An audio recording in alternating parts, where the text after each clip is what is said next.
Grandma, can I have $10 for my allowance today?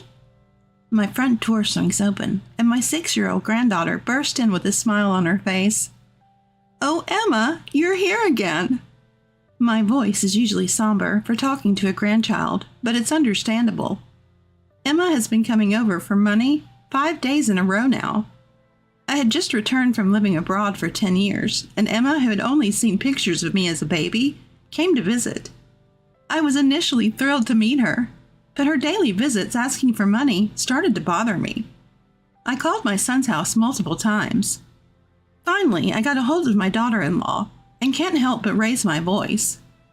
What kind of values are you teaching your child? She comes over every day asking for money. What are you talking about? I'm even more puzzled by my daughter-in-law's confused response. And then I'm shocked by the truth she reveals. I moved abroad when I was 50 due to my husband's job. At the time, we left our college-age son in New York and moved to another country. Eventually, he got a job, got married, and had a child 6 years ago. When we saw the baby pictures, we were so thrilled that we sent a ton of diapers, much to our son's dismay. After 10 years abroad, we decided to move back to New York upon my husband's retirement. I contacted my son to let him know I'd be coming back alone first. I'll be back the day after tomorrow. Can you pick me up? Sorry, I have an overseas business trip starting tomorrow. Oh, we'll just miss each other. That's too bad. I was excited about my life back in New York, even though I wouldn't see my son right away. Our house, located in a prime area, was too big to maintain, so my son and his wife didn't want to live there. We had it regularly cleaned by a service. 2 days after returning, a little girl suddenly visits. Hello, Grandma. Huh? Nice to meet you. I'm Emma. Could you be my granddaughter, Emma? The girl, who somewhat resembles my son, answers yes, and shows me a picture of her and my son. What I saw in the photo was my son smiling and leaning on each other's shoulders, and Emma in front of me. Oh, Mark has aged. I can't help but smile at the sight of my slightly chubby son. Do you always carry this photo? No, Mom told me to show it to you when I met you. I suddenly realize Emma seems to be alone. How did you get here? Mark, your dad is on a business trip, right? Yeah, but my mom dropped me off nearby. She said she had to go shopping and told me to stay here. Emma is only 6 years old. I can't imagine letting a child this age walk alone in New York. But looking at my innocent granddaughter's face, I can't help but smile. Do you want a snack, Emma?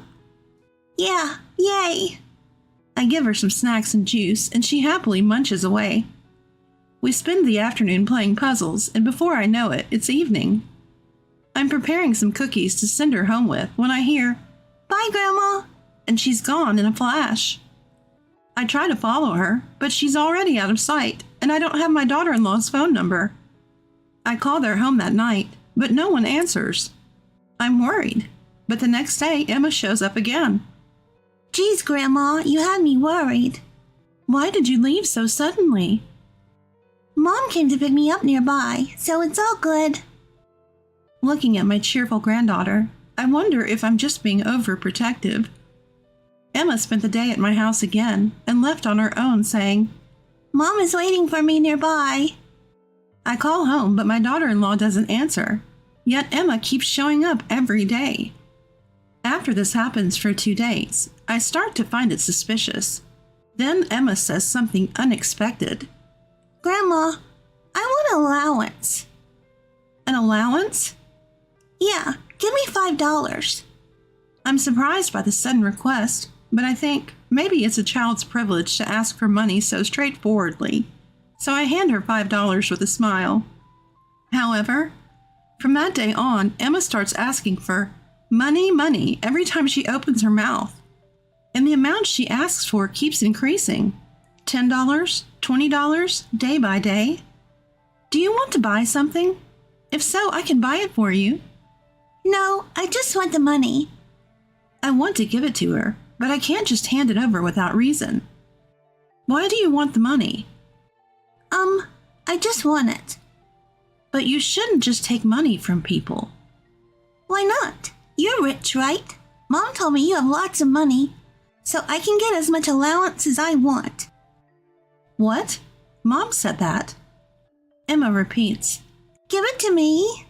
with sparkling eyes. One day, when I firmly said no, I found some bills missing from my wallet. I wanted to call Mark, but unfortunately he's still on an overseas business trip. After calling my son's house several times, my daughter-in-law finally answers. Oh, mother-in-law, long time no see. Sorry, I heard you were back, but things have been hectic. I don't care about that. What are you teaching your child? Emma comes over every day asking for money. Emma, what are you talking about? When I confront her saying, Don't pretend you don't know, she replies with unexpected words. Emma can't go to your house. What are you talking about? She's here right now. My daughter is in the hospital. What? According to my daughter-in-law, Emma has been frail since birth and has been in and out of hospitals. The reason I only received baby pictures while I was abroad was that they didn't want to worry me with her frail appearance. The reason I couldn't reach my daughter-in-law was that she was at the hospital where Emma was admitted. After she hung up saying, I have to go to the hospital now, I was stunned for a while. Who is this Emma who came to my house today? Calling me Grandma and carrying a photo of her and Mark? Emma, will you answer Grandma's question? Yeah, sure. What? What's your dad's name? Mark? And your mom's name? Betty. I frown at this point. The name of the dad is correct, but my daughter-in-law's name is Jennifer. I asked a few more questions, and there are slight discrepancies in all her answers. Is Mom coming to pick you up today, Emma? Yeah. I see. By this time, I had already made up my mind. In the evening, as Emma leaves my house alone as usual, I quietly follow her. After walking for a while, Emma enters a nearby park and runs toward a young woman waiting there. The woman at the park is a complete stranger, not my daughter-in-law, and I don't recognize her face. I hurriedly approach the two as they try to leave the park. Excuse me, are you this child's mom? Yes, so? Who are you? This child has been asking me for money. I whisper so the child can't hear, but the woman responds loudly. So what? You're Emma's grandma, right? It's only natural for a grandma to give her grandchild money. Who told you that? Mark? Who else would it be? I question the smirking woman and find out she's my son's mistress, and Emma is his secret child. He even gave this secret child the same name as his daughter. What is Mark thinking? My real granddaughter is in the hospital, and my daughter-in-law is by her side.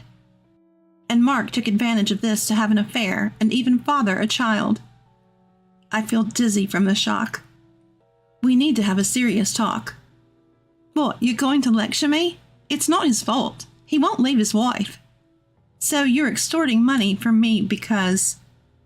Exactly. I need to get something out of this, but if he says he'll divorce, I'll stop.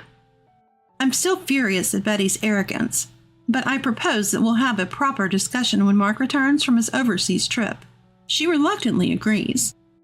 3 days later, I confirm Mark has returned and invite him to dinner at our house. Waiting for Mark, who enters the living room loosening his tie. Me, my daughter-in-law Jennifer, and his mistress Betty. What's going on? That's what Jennifer and I want to know. Mark is surprised, but I have no intention of letting up. Mark, you need to divorce Jennifer right now. Why should I? Who else has been having a long-term affair and even fathered a secret child? That's not it. There's a reason. And besides, Jennifer would never divorce me. How would she live without my income?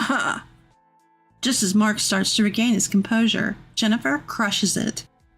No, I will divorce you. I don't need to worry about my future. I'll endure any hardship for my daughter. It's better than being married to you. Hey, you're joking, right? Having a divorce on my record would ruin my reputation. I don't care. Go build a wonderful family with that woman over there. Betty, the mistress, is thrilled. Yay, you're getting a divorce. So, mother-in-law, when can Mark and I move into this big house? Unfortunately, you'll never call me mother-in-law, and living here is out of the question. Why, you're not going to approve of our marriage? Marry if you wish. I have nothing to do with it anymore. What? Mom, what are you saying? Mark, I'm cutting ties with you. Live your life as you please. My words silenced the room. Everyone in the room looks shocked. A few seconds later, Betty breaks the silence with a scream. Ah! What? You've got to be kidding. What's so appealing about Mark if he's not your son, you rich old lady? What did you just say? I was with him because your parents are rich. Otherwise, why would I have a relationship with a married man? I even had a child thinking it would get me more money. It seems my son chose a terrible woman to have an affair with. Mark's face turns from pale blue to ghostly white. I thought you were a rich old lady coming back from overseas, and now this? This is a joke. I'll sue you for damages. You're quite bold, but actually you're the one who should be paying damages. You had a relationship with a married man after all. No. I didn't know he was married. Mark deceived me. Oh, didn't you just say you were with him because his parents are rich, even though he's married? I didn't say that. There's no proof. Goodness, I never thought my long stay overseas would come in handy like this. I pull out my mobile phone, which is set to record. Don't underestimate me because I'm old. I lived in a country where lawsuits are common. Recording conversations for evidence is pretty standard there. Now it's Betty's turn to go pale. She slumps down, defeated, and the next moment clings to my leg. Please pretend you didn't hear what I said, Elia. Delete that recording. Why would I do that? Just pay what you owe. I can't. How much are these damages? I don't have that kind of money. Betty turns to Jennifer, pleading for forgiveness, but Jennifer quietly shakes her head.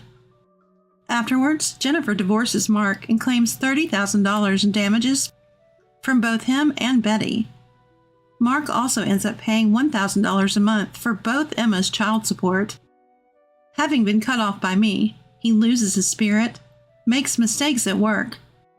Apparently, he was fired for causing great damage to the company and is now working hard at his day job. I heard Betty is somehow making ends meet working at a club. As for me, I decide to live overseas again. After discussing it with my husband, we decide to take my former daughter-in-law, Jennifer, and Emma with us. With cutting-edge treatment and perhaps the foreign air agreeing with her, Emma's health gradually improves, and she's now running around parks full of energy. I get to watch my beloved granddaughter grow up by my side, and I'm living happily ever after.